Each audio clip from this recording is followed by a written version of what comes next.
It was meant to be a 2-day lockdown, but the Northern Territory's biggest and hopefully last COVID scare ended after 5 days. And it was even less in Alice Springs. When we made this decision on Sunday, it was to buy time. I don't think we can underestimate how close the Territory came to the edge of the cliff this past week. Since the beginning of this pandemic, there's always been a nightmare scenario playing out in our heads. There are no new cases of COVID in the NT, but the Tanami mine cluster grew to 17 with one case in South Australia. Late yesterday, the top end was on edge when a new exposure site was added. A man who had the virus was told to isolate and instead visited a Stewart Park supermarket on Sunday. 49 casual contacts were found and all but one were negative before the big midday announcement.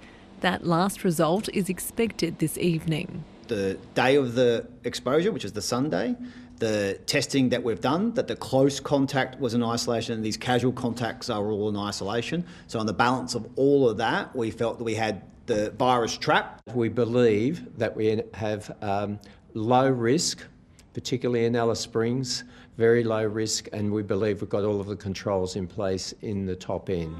One of the precautions is masks. You'll still need to wear them when you're near other people. Still, there was much to celebrate on what some have dubbed Freedom Friday.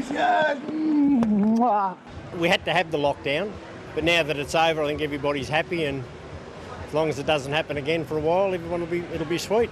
It's great. It's lovely to be in Darwin, and it's fantastic to have the restrictions lifted and being able to get out and see the great city again. In Alice Springs, the surprise of one less day in lockdown left some jumping for joy. Missed my flight, had to rebook my flight.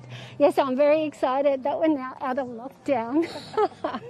One benefit from this historic week is a spike in people getting the vaccine. We've finally seen that shift where people who were absolutely opposed to it, didn't think they were ever going to have it, are now feeling like they want it. So it's a big change, and really appreciated change.